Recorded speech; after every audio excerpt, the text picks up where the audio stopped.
Welcome back, everybody. I hope everyone is good. It's been, a quite interesting week, and it's been capped off, by the UCL draw, and we have a couple of interesting teams to look forward to at the weekend. The big game, coming up on Sunday, the Clasico, and today we have a special guest. Hopefully, we will have two special guests, coming from the Forza Barca podcast. We have Shubham here with us, and we're gonna have hopefully Aniket join us previously, and the usual suspects, my fellow panelists, Jacob. I would say the preview panelists, Yeah. Jacob. So we are here, but before we dive into anything, let's just get a feel of how our guest is doing. Shubham, how are you doing? Please speak to me. Yeah, we are not bad with whatever happened for the last couple of weeks. By the way, thank you, Farooq, and thank you, Jacob, for inviting me. And hopefully, as you said, Aniket will join soon. But yeah, I'm doing good. How are you guys? Yeah, good man, Jacob. How are you doing? How are you happy to see a rival in the room, or you're just eager to kick them out ASAP? First of all, I'm like really happy to have Shubham back because the last pod, like even though we had a pretty long one, I would say, we still had a lot of unanswered questions, and it's always fun to engage with the Barca fan. I mean, fun is like a certain word, but there are other words too, like, when dealing with Barca fans, but it's very fun. Yeah, I mean, Jacob, can we just blur the background of Shubham? I mean, I don't want to see Qatar Airways, man. Like, I mean, but anyways, it is what it is. We're just gonna, take a bit of, consolation in what we're gonna discuss next. Let's just, earlier today the draws for the UCL happened. I know Shubham doesn't know what the UCL means. It's actually UEFA Champions League, okay? I know, like, you're not aware of what those acronyms are. But Thanks for yeah, the man. education. Yeah, so we had a couple of interesting matchups. We had Man City against Bayern Munich. We had Real Madrid pitched against Chelsea. We had Napoli against AC Milan and Inter Milan against Benfica. Actually, and the interesting part of the thing is half of the tree contains the four best teams. I mean, with all due respect to Napoli, but the four favorites of the tournament. And the other half actually contains three Italian teams and Benfica. So it's quite interesting that you're going to have either of Benfica, Inter, Napoli, or Milan in the final in Istanbul, in June. So I don't know, but yeah. Before I go to you, Jacob, like let's just get what Shubham thinks on the whole draw as a whole. What's your general feel like? Who do you think are which tie are you looking forward to the most? Who do you think are the dark horses? Who are your personal favorites, and what is and what is not? Well, I would say the most interesting matchup right now is Bayern versus City. It's gonna be interesting, and I hope Pep can finally help City to at least reach another finals, and then it could be an interesting matchup. On the other side, probably Napoli, I think, is a dark horse. But with Madrid in the competition and Champions League, it's always difficult for any other club. I mean, whatever true is true. I'm not just saying something just for the sake of it. Yeah, true. Very valid points. Very valid points indeed. Yeah.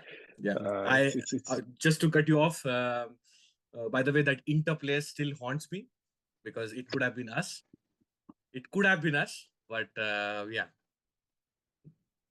it is whatever. that's actually very true. Like considering that Inter had to play Porto, and when you even watch that, the game against Porto honestly wasn't a really good one for Inter Milan. And now they have to play Benfica as well. It is a what could have been for Barcelona and their fans, honestly.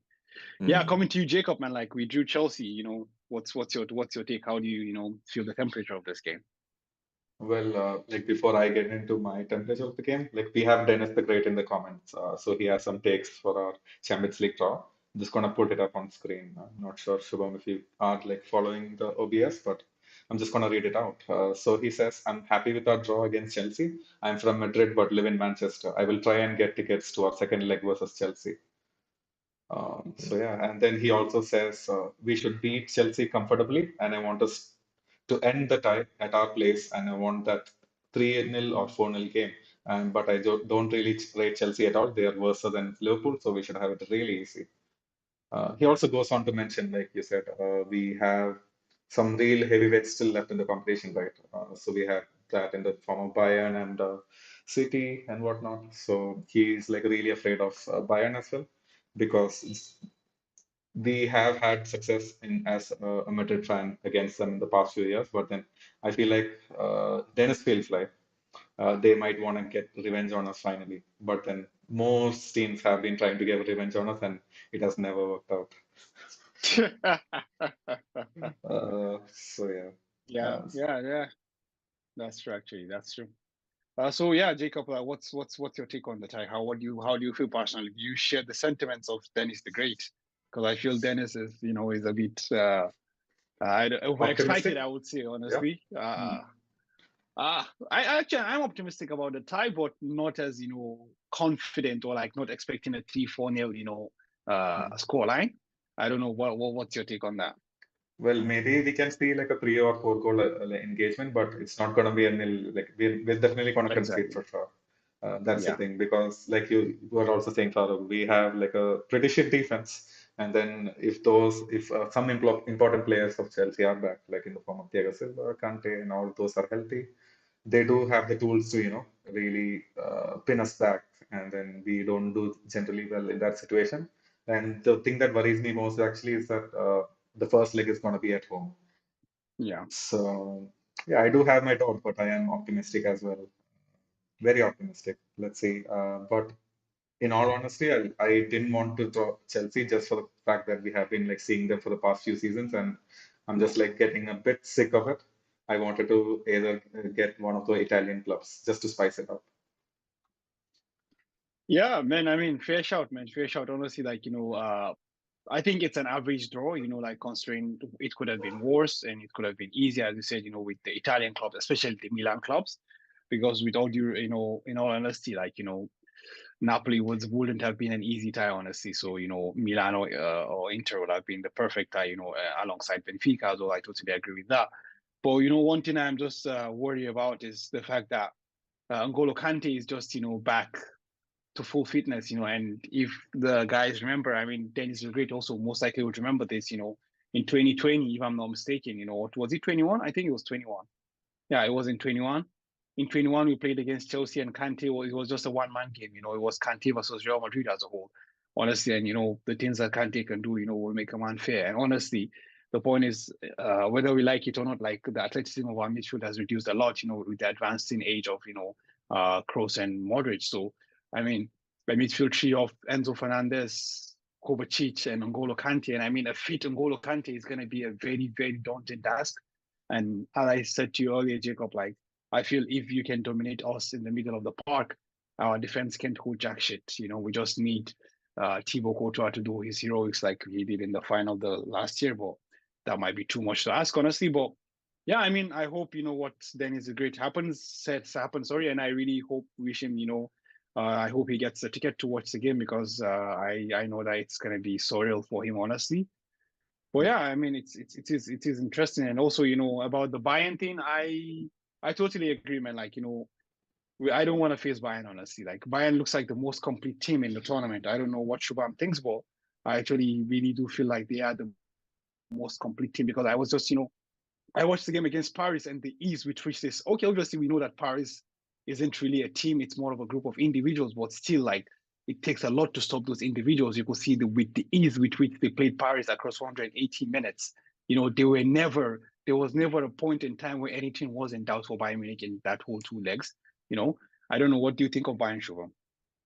I slightly disagree, to be honest, because I feel Nagelsmann has a lot of, you know, difficulties. I mean, he himself, I've heard in the reports that he himself is like a sort of Pep like guy who overthinks before big matchups.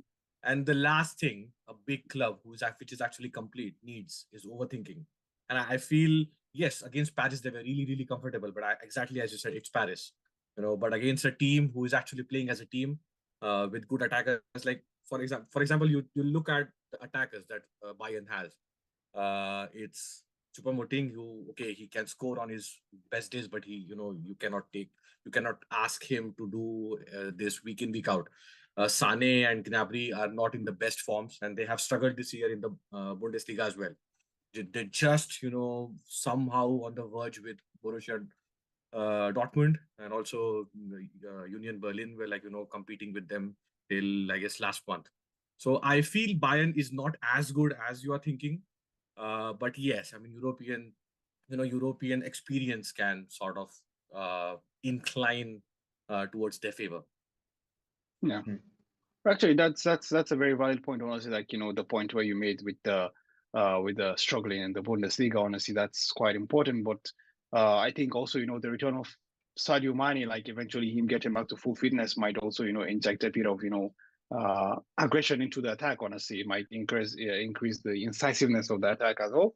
So yeah, I mean that's one to look out for. That's one to look out for. Honestly, Jacob, I'll just go to you, and before we round up the whole UCL segment, like on the other side of the tree, who are your favorites? I know Napoli are flying quite high, but the pedigree of AC Milan and Inter Milan aren't to taken for granted. And also, let's not forget Benfica are really high flying honestly right now, and they are also doing very well in their local league as well. With they are being spearheaded by former Inter player João Mario and the superstar from the World Cup, Gonzalo Ramos. So what's your take on the other side of the draw? I mean, I honestly think so. Let's just forget AC Milan and Napoli for a bit. I was not really impressed with Inter Milan, like just coming out of the gates, even though they did beat Barca. They just don't know how to like turn it on, like when it actually matters, man. So I feel like Inter are gonna have a really hard time against Benfica. And like I said, I just don't know how, man. Like Joe Mario was not this player like before. How did he manage to turn it on so well in like the group stages and whatnot?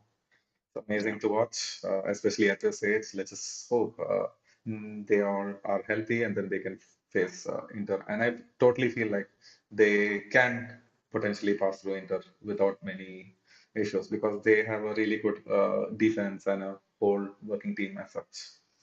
yeah, Uh, do you want me to like get my take on Napoli and Milan? Because yeah. Sure. Why not? Why not? of course, man, like Napoli are one of the best teams to watch. Even though don't watch a lot of football outside of La Liga, I always make sure just to tune into the Napoli goals and just to, tune into the Maradona-esque goals scored by Kvaratskhelia. I'm hoping I pronounced that right. uh, but yeah, those guys are performing really well. And we even had, which manager was it? Was it Pep who said Napoli are still Yeah, the best team in the UCL? So yeah, big words, man, coming from one of the best coaches. So. yeah. That's true. That's true.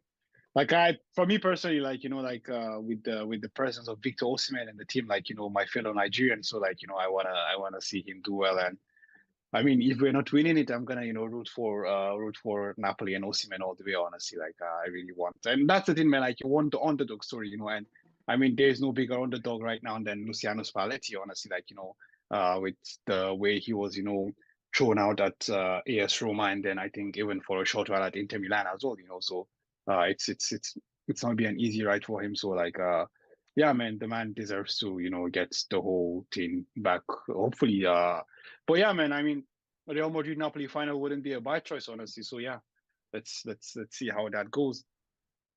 But anyways, let's move away from the UCL. I know like Shubham is just like wondering what are these guys talking about. Let's come back to the things that he understands more, which is like paying referees and making them influence games and selling, pulling levers and selling the stadium and naming your Red and Sportify on your jersey. I don't know, just all these things that like all these. I don't know. I don't even know what to quantify them as, boy. Yeah, Shubham, man, take us through the nightmare that you've been through for the past couple of months, man. How have you been coping, man? Yeah. So starting from UCL, I think we have reached a point where it has stopped hurting. So it doesn't hurt that we don't play in Champions League. Point number one.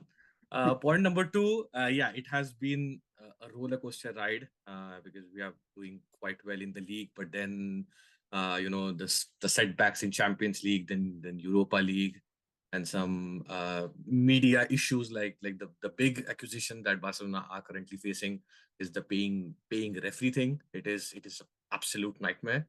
Uh, yeah, I mean, it I don't know if it is, but it sounds as bad as it could get, Yeah. so pretty dark days coming for Barcelona. Liver thing, I think it's pretty old now. I mean, I think we have already discussed it, but yeah, it was a big bet that the president took, especially after years of mismanagement by the former board and COVID and stupid buys like Griezmann and Dembele and Coutinho for like 180, 150, 120 million euros. So yeah, I mean, it had to come. It had to bite us eventually. So it has. Uh, but I think whatever the president had to do, they did. But the bet that he took was also bit us in the ass because getting eliminated from Champions League and Europa League financially is very bad, at least for this season. So with all the salary issues that we are facing, even unable to register a youngster. I mean, well, a lot of credit also goes to the league presidents. Uh, you know, sort of thoughts on this and actions on this. But anyway, yeah, coming back to the referee thing, the accusation is very bad. It sounds as a Barcelona fan, it's of course a hard thing to look at every day in the news. And the most important problem is uh, the media trial is even worse than what can happen. So as we discussed before the podcast, and even we at For Sabasa podcast, we have made a video to talk about this. Is right now the prosecutors, they have no evidence according to the sources, and so technically, as long as they don't have evidence, the trial cannot stand. But the problem of media trial is media trial does not need any evidence, and this is, Yeah. I think, so I feel like even without evidence, the case will go on. Eventually, we might get acquitted as well, depending upon partial, acquittance or full. But the media trial, in my opinion, will haunt Barcelona for years. This is not going to stop. Sure, So I'm sorry for interjecting. I just wanted to, make our listeners understand the fact that Shubham and Aniket actually made a video, a very detailed and comprehensive video about the whole referee and the Negera case. So please just check out that to, get a better understanding, because as Shubham has, rightly pointed, like, although, we're just having friendly banter with Shubham here, like, it's always important to get this facts and the straight and the, the point right, because the point is the media trial isn't exactly, we as the media, or I mean, we as fans or rival fans, and the media out there is just going to be, judge, jury, and executioner all together in one. But it's always important to get the facts out, right and straight up. So I was just going to request from you, Shubham, like, if you could just briefly yeah, explain the whole thing, without going in too deep, and just just create a bit of how should I say, curiosity in the audience, so they can just, it's also a kind of publicity for your podcast as well, so they can just stop over and get the whole gist on your side as well. yeah, thanks for the info in between. Yeah, so the case is that Negreira, who was a former referee, has his company. Sort of, he acts as an arbitrator or at an arbitration company, and according to the accusations, Barcelona have been paying him since 2001 till 2018, and the payments have been made. According to some sources, they say that to get technical reports on the referees, like how is the referee, the behavior of the referee, and sort of like how, just to get like reports on the referee, the behavior, that his discipline, how he gives his decisions, what kind of depth he goes to in discipline, and so on and so forth. But other accusations have been mentioned that many clubs, and I'm not making this up, by the way, I can also give you sources, that many clubs, including Barcelona, have been doing this as a sort of, I don't know how to say, but to balance out the the partiality referees have for Real Madrid. So it's really, it does not look good. So coming back to the first point, the second one, I don't think, look, to be honest, in my opinion, I don't think it's as clear as paying referees. Any club wouldn't directly go and pay referees. Even if they are, it's not gonna show on the books, first of all.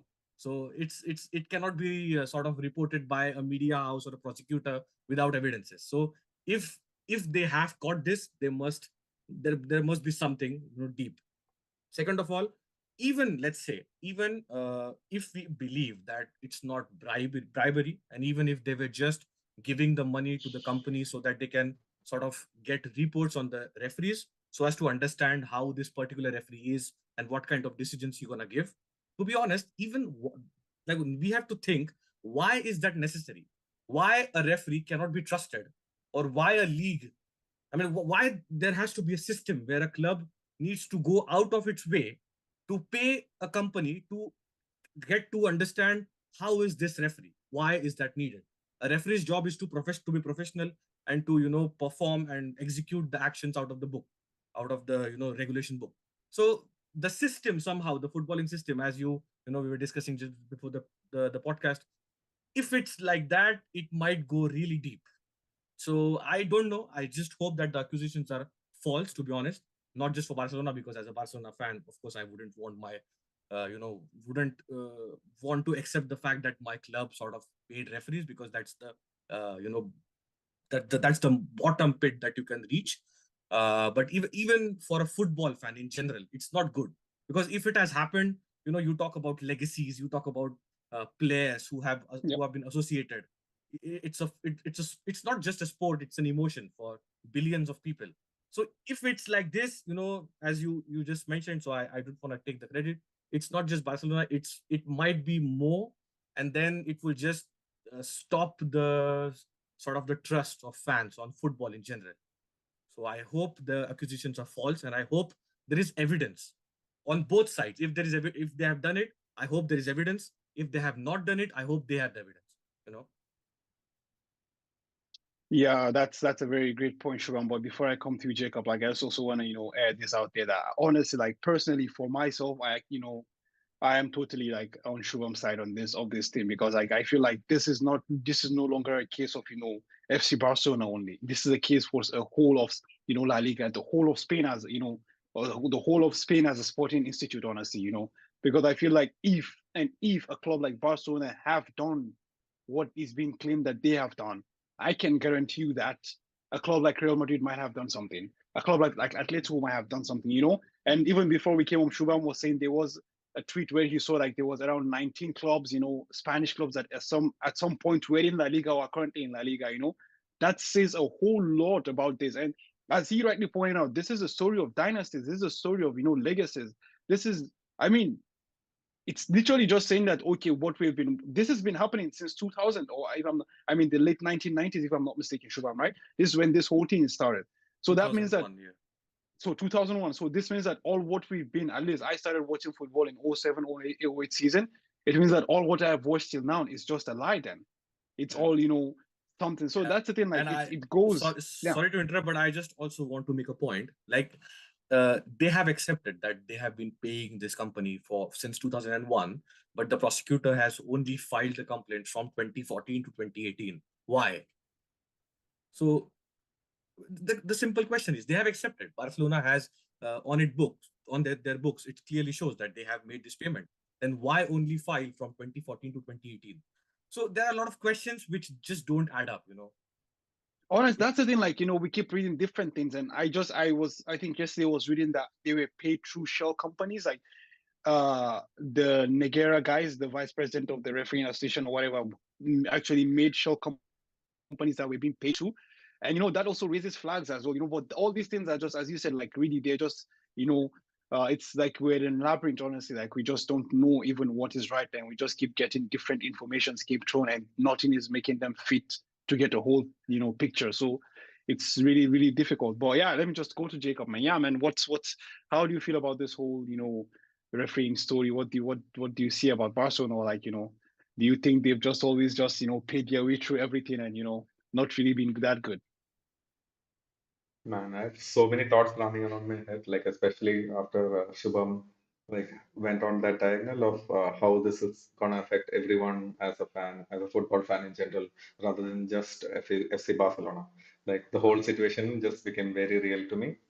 And I was thinking, so in case these guys were directly or indirectly trying to pay the referees, this is how exactly they would make the payments, right? They wouldn't want to leave a paper trail or a cash trail. They would Yep. do it through Yep. shell companies. They would do like it in the name of reports or some other bullshit reasons. And I just want to highlight like one point. The reason why these clubs are actually paying this particular company for the reports, it's like it doesn't make sense to me because I have always felt as a Madrid fan that referees don't really like have a bias towards us. If anything, it's like the opposite of us. I mean, in some matches, I do feel like Madrid is favored sometimes. But what's your take, Shubham? Like, have you, as a Barca fan, felt like Real Madrid have been favored by referees for the majority of the time, let's say? No, it's not majority. But I feel the problem with like there's some referees who have come out as direct Madridistas, with Madrid goodies at the end of the game. And there's some report like one referee just he I think he has retired and he came out saying that in one of the games Perez locked him up just before the game in a room in Bernabeu. He has come up just a couple of days ago just to put pressure on him so that he can not go against Madrid too much. So there are some reports. So I wouldn't go to that point saying that referees always go against Real Madrid. But I feel the problem is not Real Madrid. The problem is not Barcelona. The problem is whenever there is a big club, I think it's too much pressure on anyone. The referee is also human, but I think the objective is to just remove that part, to remove that pressure from a referee so that he can be professional. That's the only goal, I guess.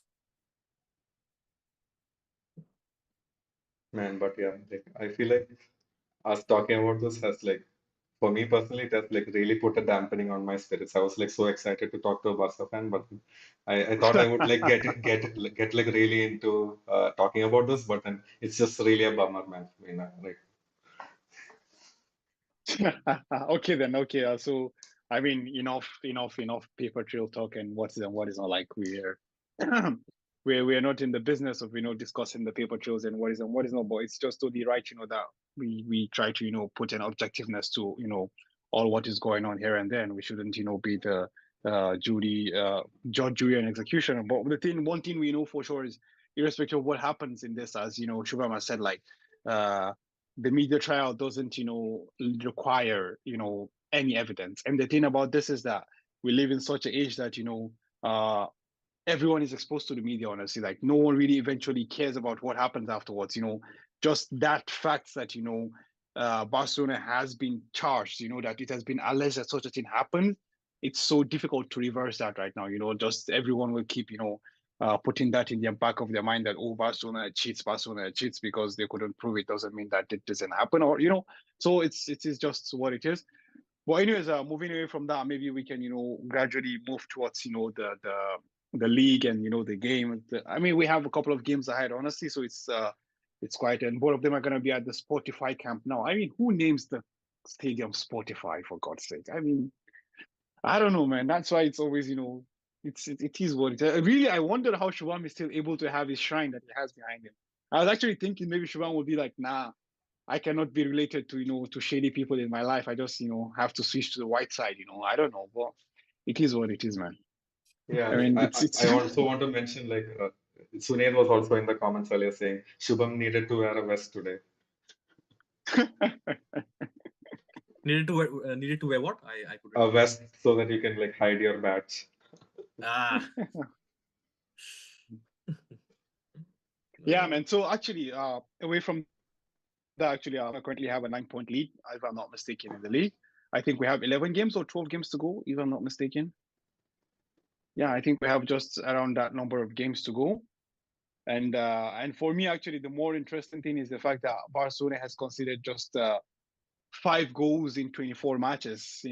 I mean, I'm saying 24 matches because I'm excluding the game against Real Madrid, which in that game they considered 3, which will actually make it to a total of 8 goals in 26 matches. That is, I guess, if I'm not mistaken. Yeah. So honestly, it's quite interesting. So actually, we have 13 games to go, and we have a 9-point gap between the two clubs. And as I said, like Barcelona has considered just 8 goals in 25 matches. So it goes to 5 goals in 24 matches. And for me, I think that is something absolutely phenomenal. I mean, this is record-esque performance. This is a historic run from a historic defensive run from Barcelona, honestly, because I feel even Atleti of 2014, or even Mourinho's Chelsea of 05, 06. I think sorry, 04, 05. I mean, even they did not have this, this defensive acumen. And the point is, you also go back and you see the figures of that defense. You go to the Cavallos, the John Terrys, the Ferreiras, the Ashley Coles, and you come to the other side of the coin. You look at it's Marcos Alonso, it's Eric Garcia, obviously Andres Christensen. Obviously we have stalwarts like Ronald Araujo and Jules Koundé, but if I'm not mistaken, Araujo was out for about 3 to 4 months just before the World Cup, right? So it's quite interesting. Like you look at the people that are playing there, and you feel like, I mean, Alonso isn't a center back, but here he is playing as a center back. As a fullback, he's been found out a couple of times. So I really, it's difficult for me, to wrap my head around that. But I don't know, Shubham, if you can just take me through, the whole defensive acumen that Barcelona has developed, something that we have not seen. At least I have never seen in my whole life, so far. I have never seen that in my life. What are you talking about yourself? But no, just I think there the answer is threefold. The first thing is Ter Stegen having his hairline recreated probably in Turkey. I think he's a new man now. He's absolutely a new man. He doesn't. I don't know if you like watched at least some highlights against the previous game, Athletic Bilbao or Athletic Club now. He was a monster. He's like he does not let anything pass. So which is a big deal. I mean, he's having his best ever season for Barcelona, bar none. Then the second aspect is we actually have good centre backs after a long time. Actually, probably for the first time, like since Puyol, we now have actually a good centre back partnership in Araujo and Christensen.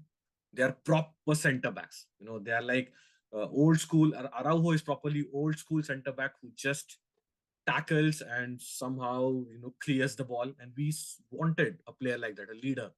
And the most important thing is the third aspect is Xavi has sort of transformed the game into, like, whenever we are conceding or like there is counter attack against us, the whole team actually runs back, which is a rare sight for Barcelona fans, because normally we had PK who is sitting in the box trying to score headers. Then we have Busquets who is walking. Messi never came back. So Suarez also in last couple of years when he was here in his stint, he did not come back. So we had like a load of players who never even thought that going back is an option. But right now you see, for example, Gavi, you see Frenkie de Jong, they're playing till the last breath, sort of. So I think that these 3 points have helped the Barcelona defense in general to concede these 8 goals. And now the question is, but we have conceded a lot in Champions League and in Europe in general. So probably, I think they have focused, like, okay, let's win one league, and then there's you can pay the refs in Europe, man. What are you talking about? Yeah, maybe. Yeah, I mean, lack of money, man. I mean, how many more levers can we pull, to pay more money? So I don't know. It is what it is now. Maybe you can turn your stadium to iTunes, Spotify, Camp Nou. Maybe that might bring some money more. Yeah, true.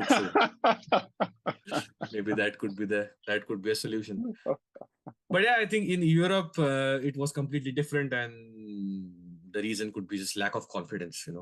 Lack of confidence and simply no answer in Europe. But in league, I think these three answers could be the reason.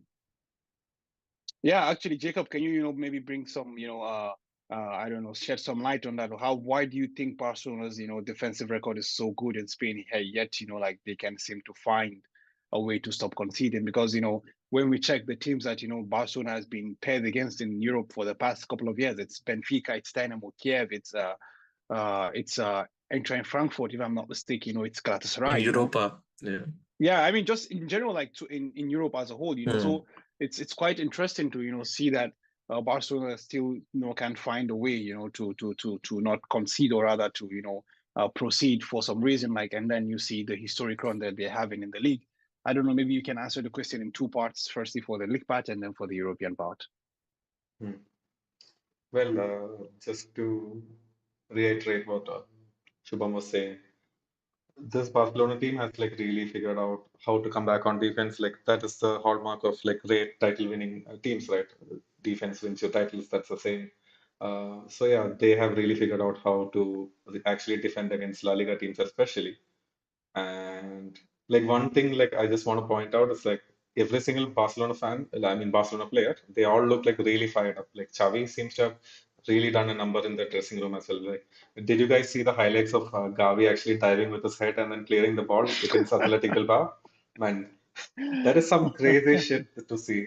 So he wasn't worried about like getting his head injured or nothing. He just puts it all on the ground, and I feel like that motivation has helped Barca carry across, especially in the tougher games where we always have Madrid fans. We always complain, "Hey, it's these dead rubber games that we really need to like actually win."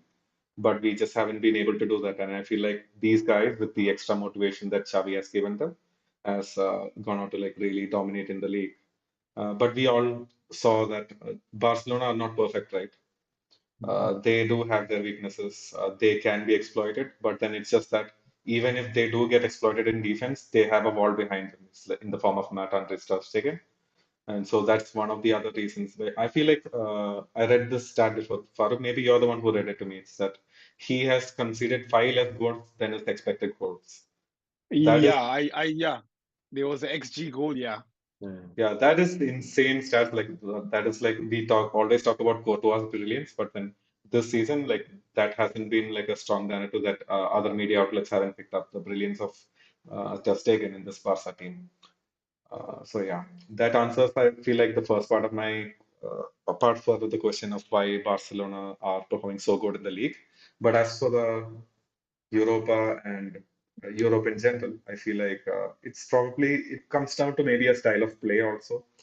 So we always hear from fans that okay, so if we actually want to go and hurt Barcelona, they might struggle against teams that actually go press and actually like uh, play a different style of play than what these La Liga teams generally do. And I feel like Xavi hasn't been able to really be accommodating to those changes. So that has, and that, and namely, I feel like Barcelona haven't had a lot of luck, and luck, like winners make their own luck, right? So it's also psychological. So most of it is psychological. Maybe Xavi hasn't really figured out how to play against different styles in Europe.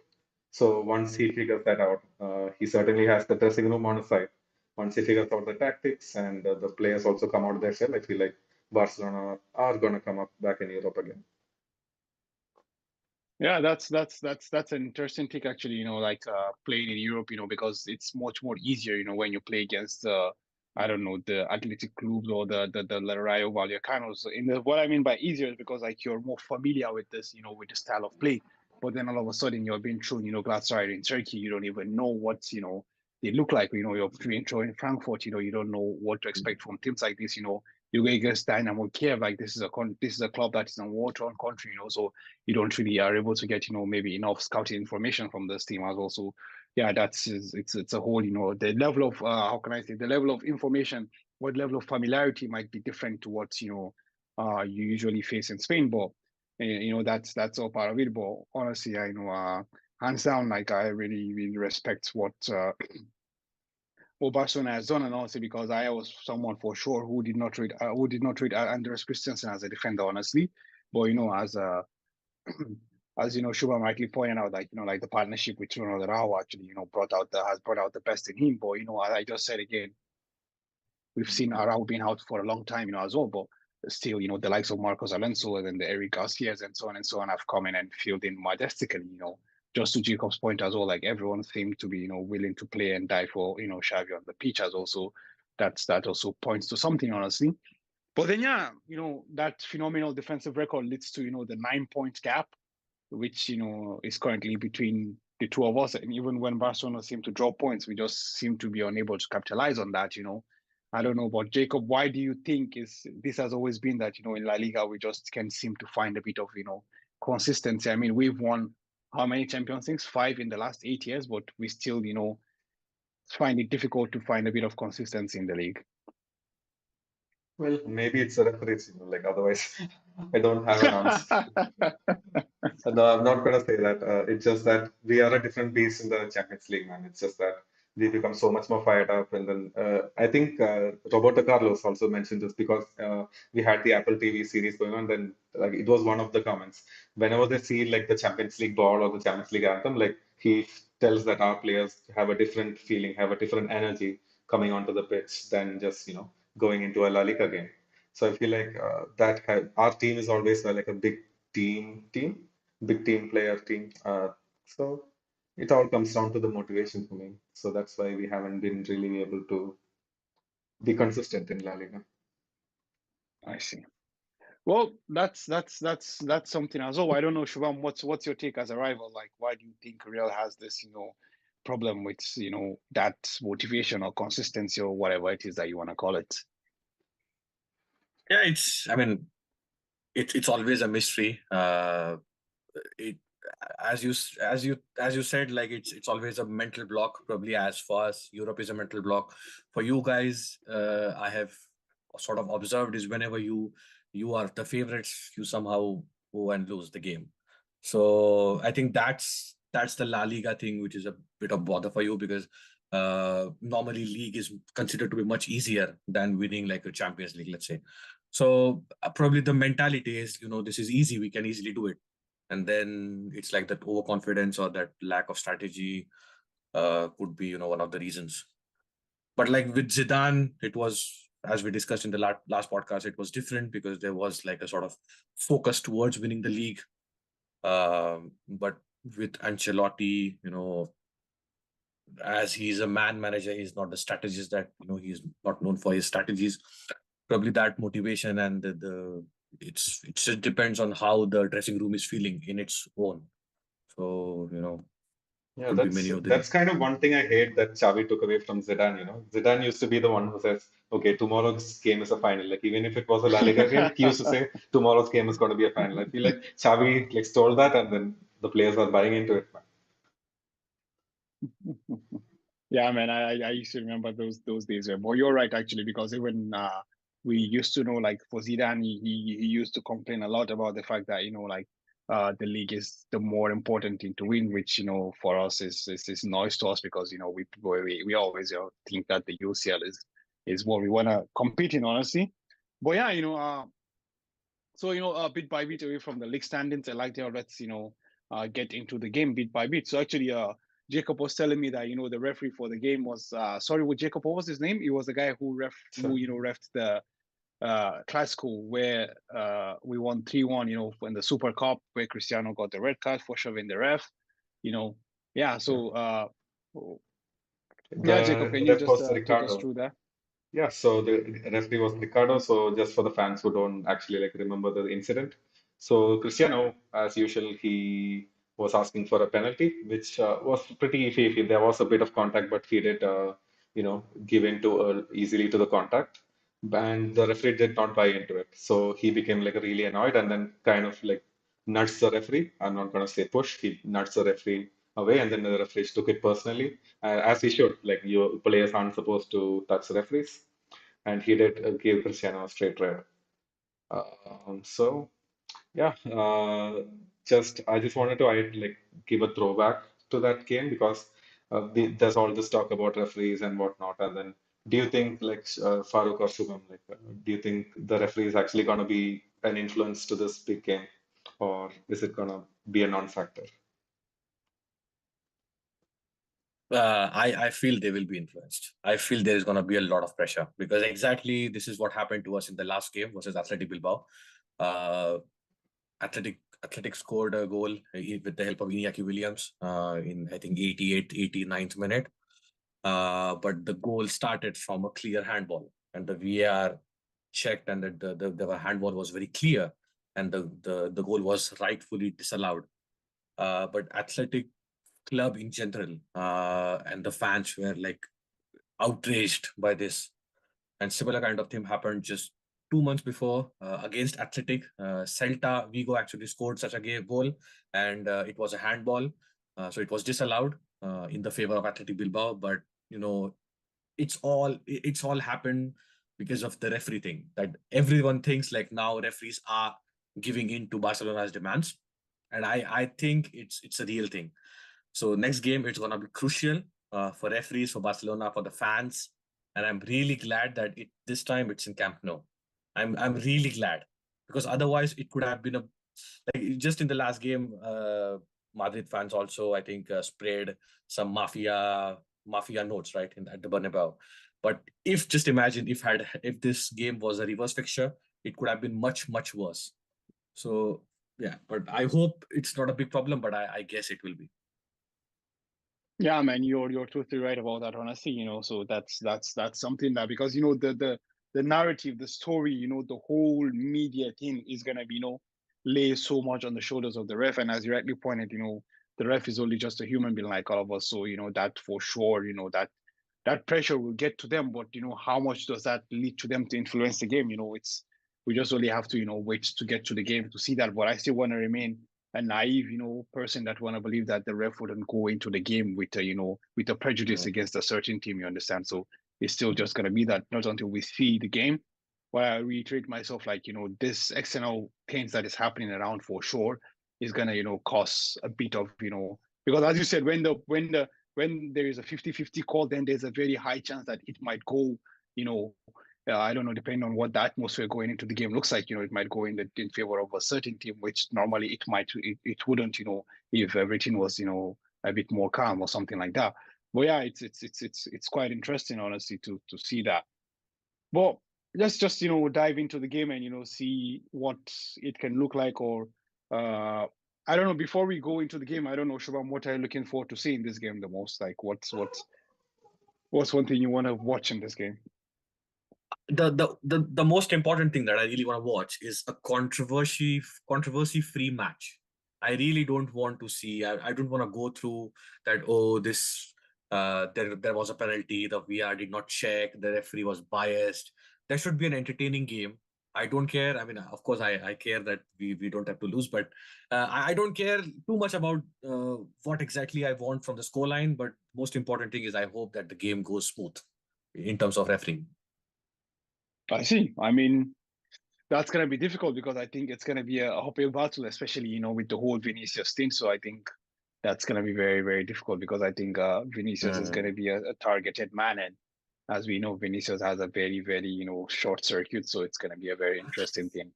Yeah, I mean, targeted man, I think it's a funny thing to say, but I mean, he sort of gains that attention on him. So it's not that he becomes the target. He wants. I mean, he somehow goes into the situations where he becomes the target, or I don't know, he tries to be the target. Like, look what happened against the Real Betis. The like the way he behaves, it's a bit of ridicule, to be honest. So Shubham, like we need to like isolate two instances where he gets attention, right? So one, he likes to get up front with the defenders that he goes against, just to rile them up, just to like try to get them like hot-headed so they can get on a yellow or a red card. He does do that. Like I totally agree with that.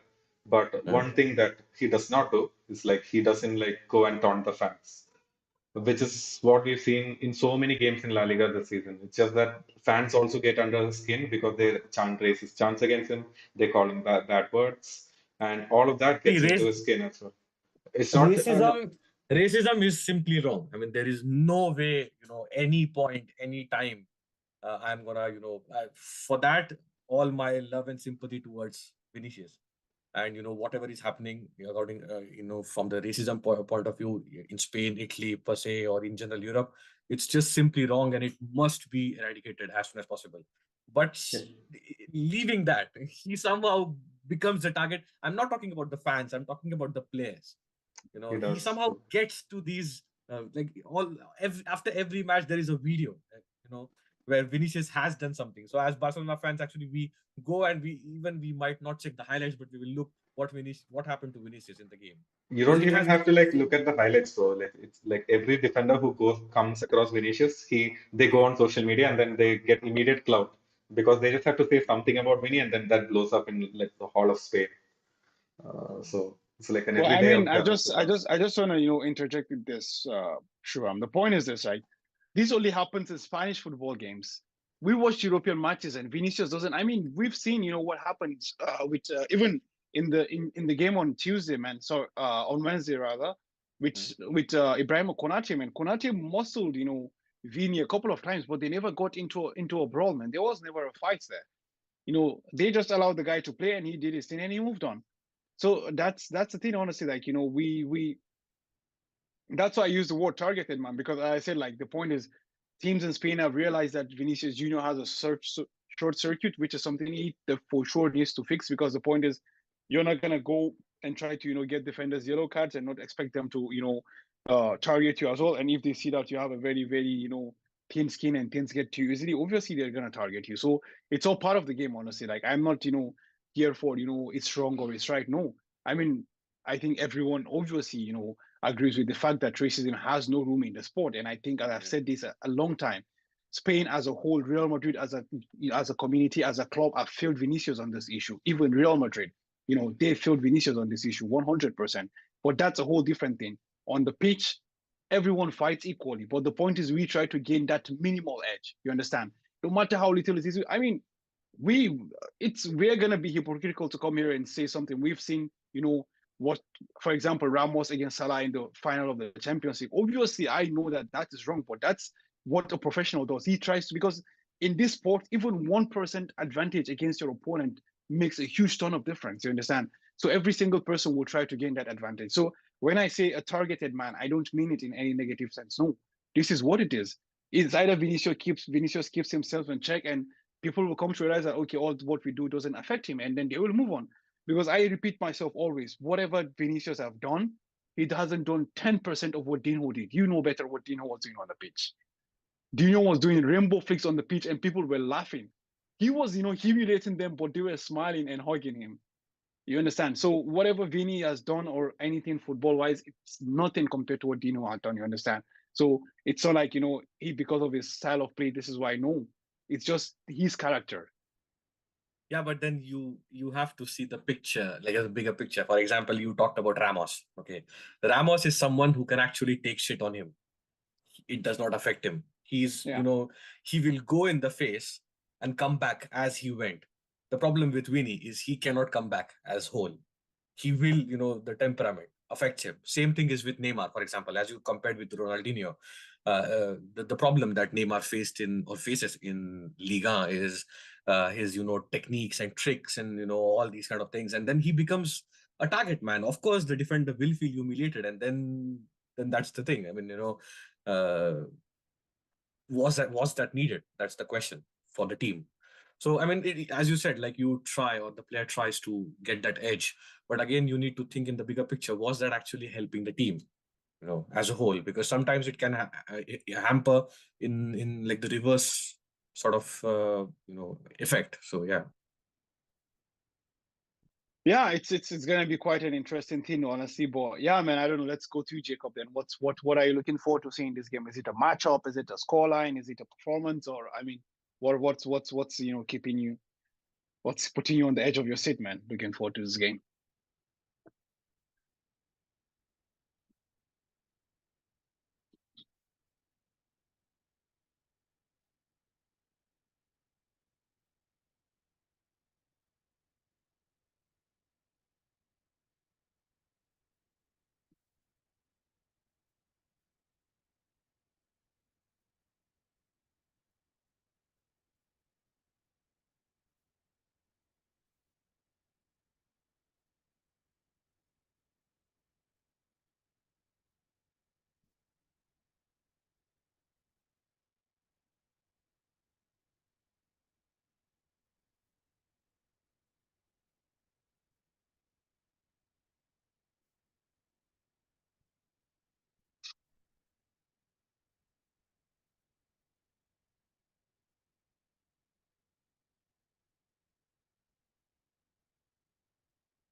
I see. Yeah, that's an interesting one. It's like, for me, I just want to see, Vini versus Arau. I don't know if it's part 4 or part 5. I just want a Vini Arau victory. I want a Vini victory against Arau, honestly, because it's been a very very difficult time for Vinicius Junior against Ronaldo Arau. And which is testament to how good Arau is, honestly. But I just want to see that. But the thing is, I feel like, honestly, to some extent, I feel like the whole Xavi team it's not about Ronald Araujo against Vinicius Junior, because as you know, Shubham rightly pointed out, Barca defense as a whole single unit, you know, so it makes it much more difficult for Araujo to get past Vini. So it's not just about Araujo alone; it's about the whole, juggernaut of the defense that Barca has right now, honestly. But yeah, I really want to see, a really good performance from Vinicius Junior against the whole defense, honestly. But yeah, I mean, let's see how that goes. Hopefully, we have controversy free, a well tactically, good match. But I mean, if it's a tactically good match, then we're gonna watch a boring game. Then obviously let's have stupid mistakes here and there so we can have interesting things to see. That makes it better, honestly.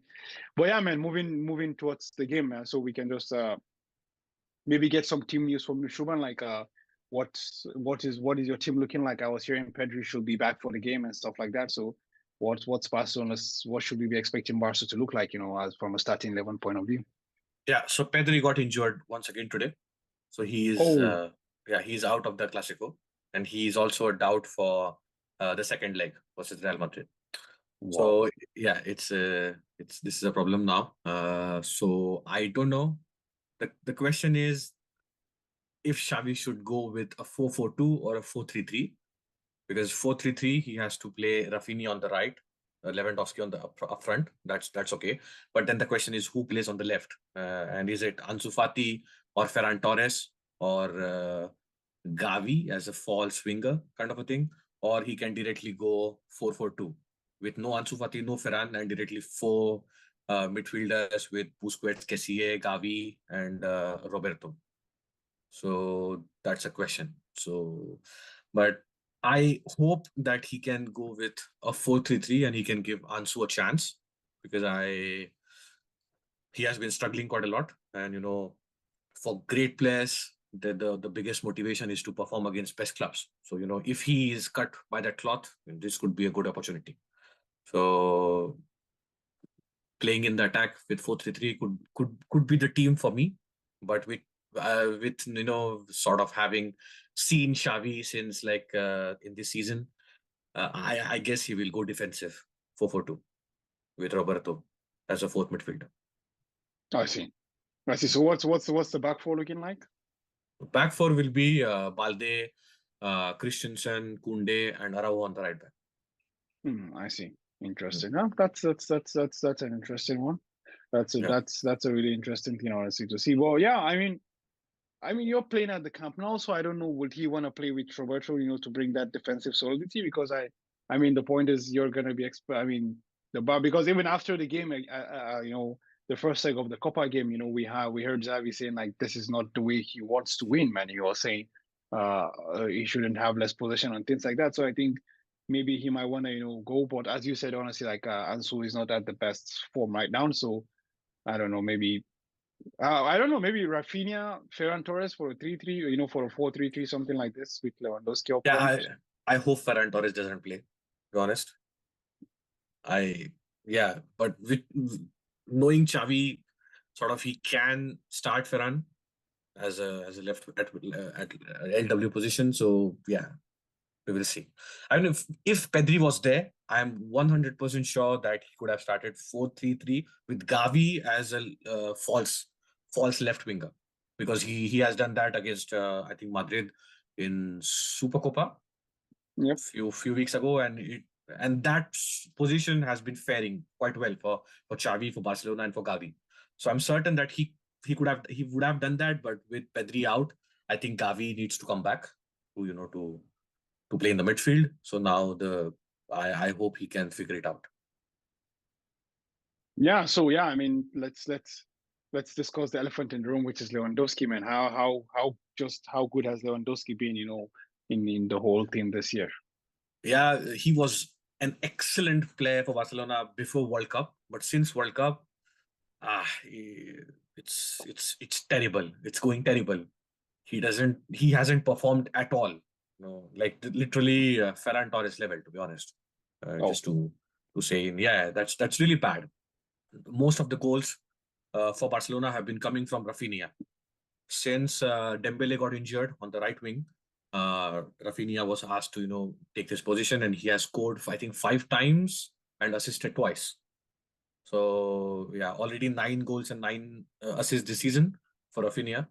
So yeah, I think Rafinha could be a threat for Real Madrid more than Lewandowski, according to the form that we have, or he is currently.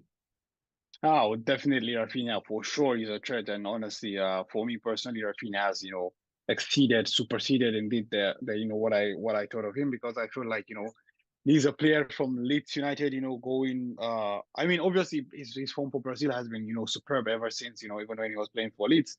So I was just expecting that, this is a player going from fighting for the relegation, with Leeds in the Premier League to, to a giant like Barcelona. So how would his adaptation look like? But honestly, he's blown me out of the waters. He's really adapted really well to the team, and he gave also that Brazilian samba vibe. Honestly, like he's been really good for Barcelona. Honestly, Yeah, ah, he has yeah. been brilliant. So And also, just to interrupt you, in the last game, in the first fixture of Copa del Rey, I was very disappointed with Rafinha to go up against Nacho, because Nacho was quite comfortable against Rafinha, and I had expected much more from Rafinha. So maybe in this matchup, Rafinha, it could be a personal conflict resolution that he needs to do just to perform against Nacho.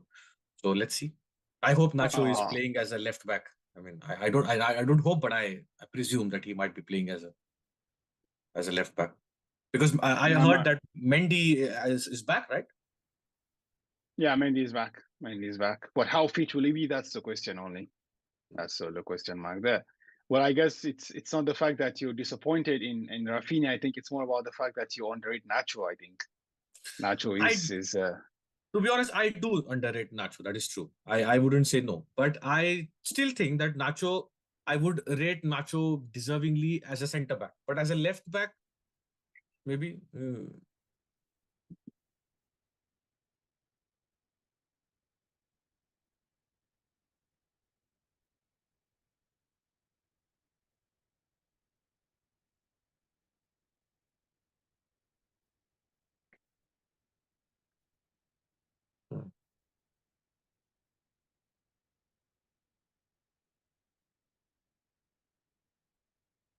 Hmm.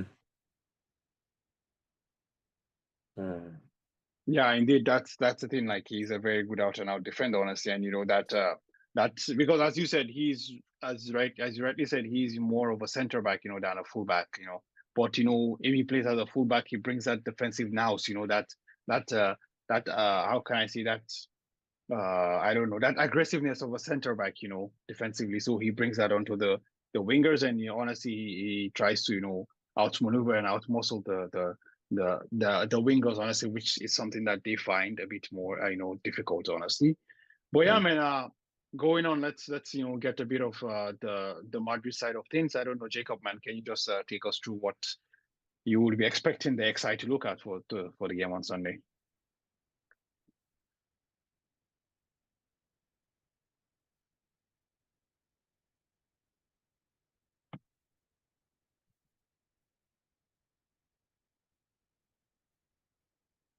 Yeah.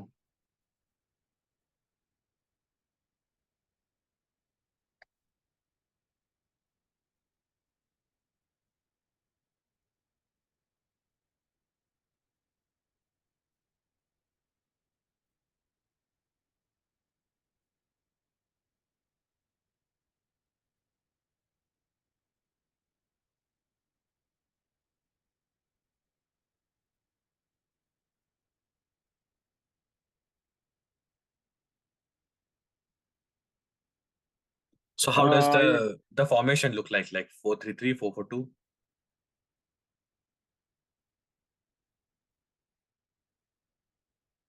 I mean, Valverde on the right wing is sort of 4-4-2, right?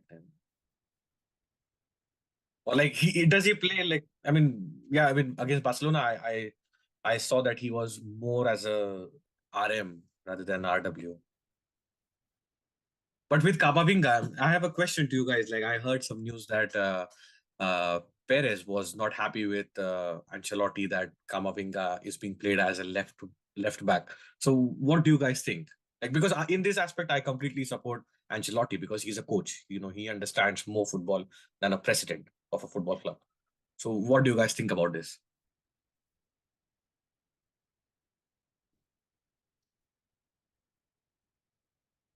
Okay. So Perez must be swearing in French probably to to the shop.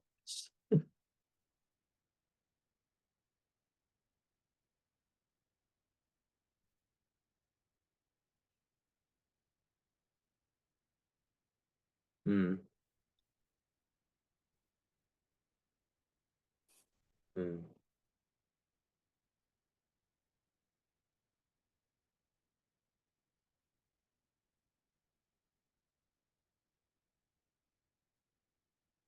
Hmm. Hmm.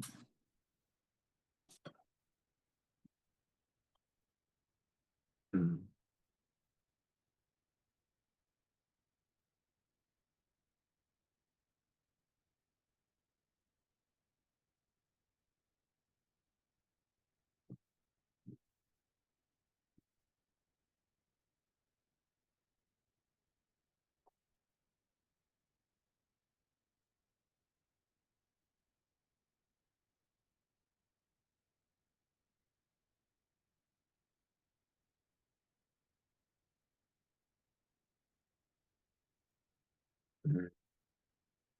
Yeah, that's that's a very very valid point, Jacob. Honestly, like as Jacob said, sure, like the point is, necessity is the master of creation. It's not like he had abundance of fullbacks and he decided to play Kamavinga as that. But the point is, we had David Alaba who could have slotted, but Alaba went injured, as well. So there was just limited options there. So Kamavinga was tried out there, but I mean he's still young, so people just say like he's very young, hence he can become a jack of all trade and stuff like that. But yeah, I mean it is looking at what it looks like. But yeah, I mean maybe we can just go through the starting lineup of what we expect to see from Real Madrid as well. I don't know, Jacob, would you wanna take the lead on that?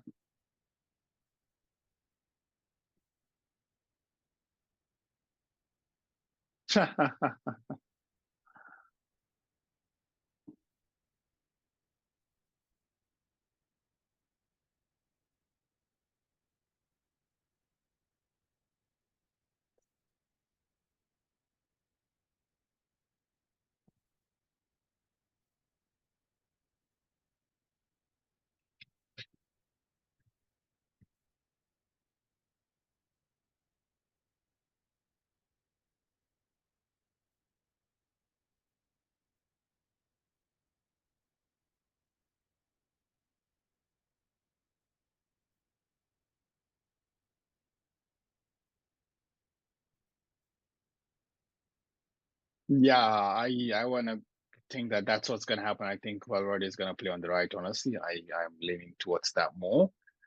Well, I think it's gonna be Vini. If Benz is, I don't know what the situation with Benz is. I don't know if you have any update on that.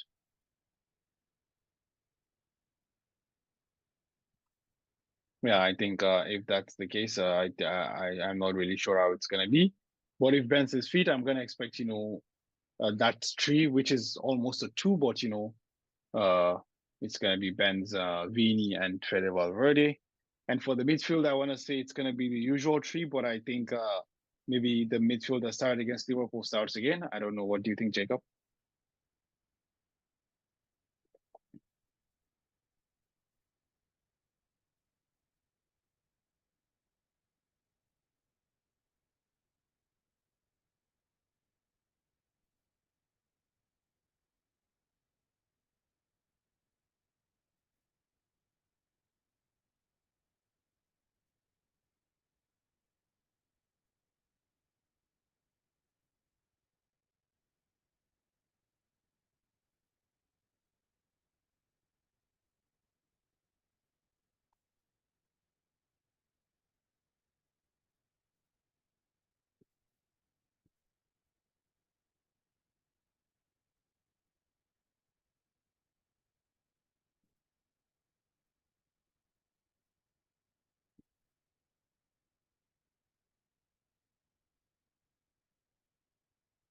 So you're going with a cross Modric and Tchouaméni midfield?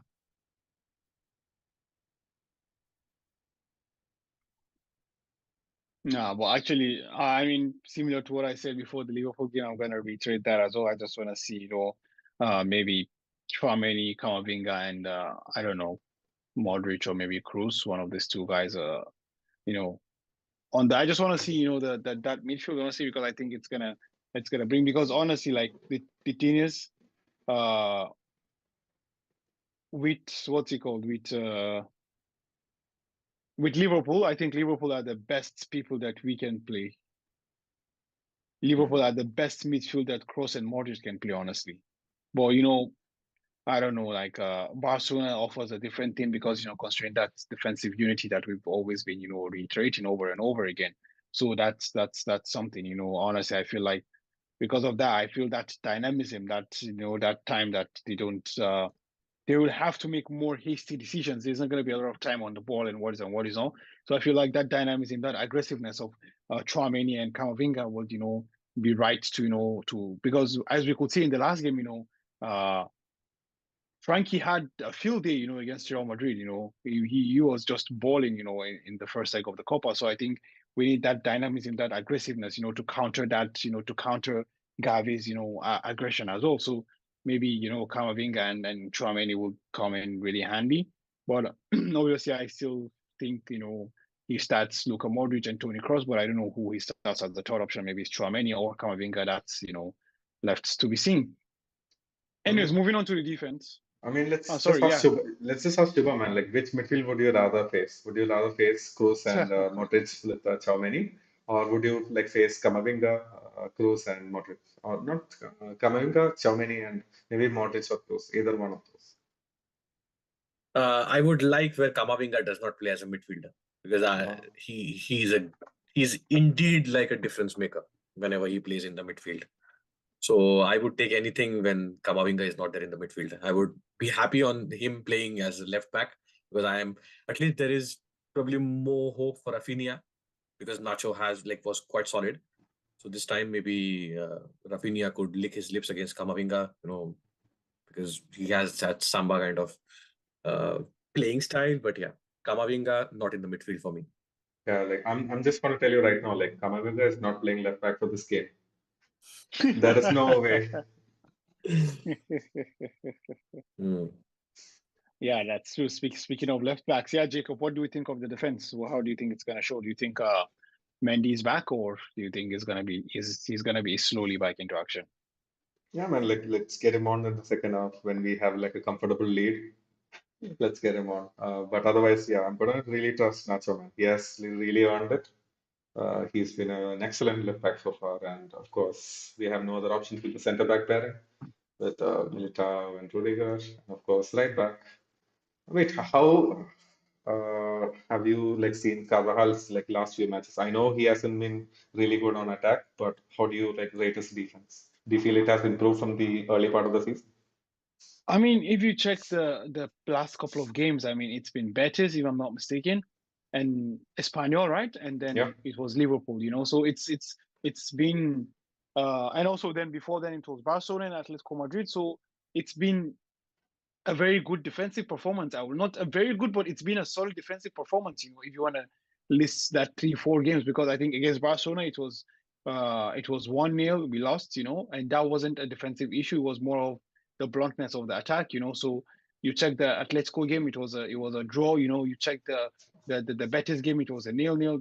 The Espanyol game was a victory for us, and the Liverpool game was also a very comfortable game. So yeah, I mean that that game is not, is this couple of games hasn't really, been able to allow us to gauge exactly, the defensive nows of Carvalho, in my opinion, at least.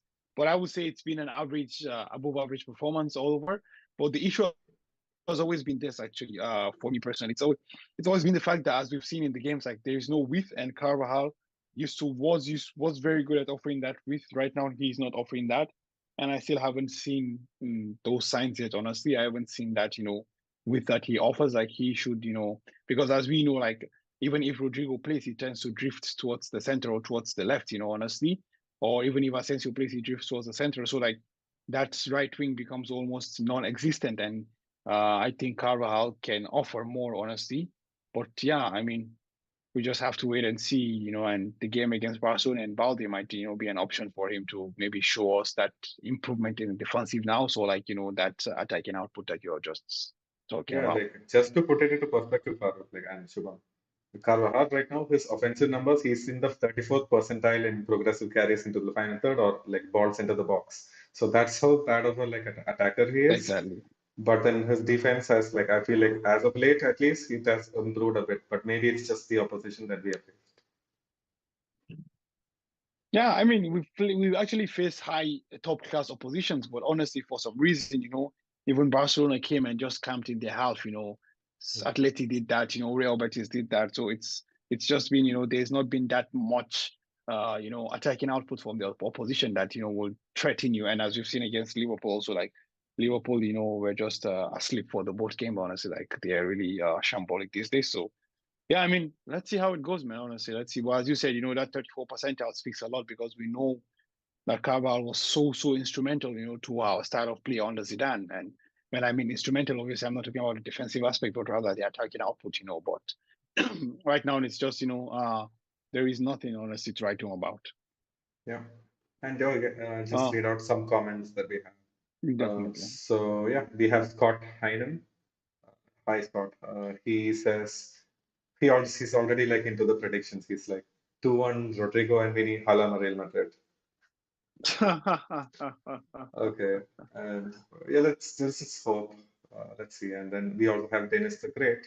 He mentions, I won't mind Mendy back on Sunday despite not being his biggest fan. Are you his Okay. biggest fan, Farooq? Okay. I mean, as I've said before, like Mendy remains the best defensive fullback in the game. So, you know, the attacking output is so less, but I guess that's what that's what give Vinicius Junior the platform to do what he does. So we shouldn't take that away from him. So maybe that this is just what is needed right now, from the team, honestly. So yeah, I'm not his biggest fan, but I wouldn't come here and criticize what he has done because I know whatever Vinicius has done over the past 2 years is very, very, related to the performances of Ferland Mendy as well. Yeah. Yeah, so I guess if you don't have any more to read, maybe we can just jump to the to the predictions because I see Shubham has been drinking his coffee for more than an hour now, and I don't know how that coffee hasn't finished, but I guess No, it's not coffee. Barca. So Okay, then whatever that is, but I know that you're also getting a bit tired as well. So let's just wrap it up ASAP, and we can just move to the predictions. So maybe we can just start from our guests.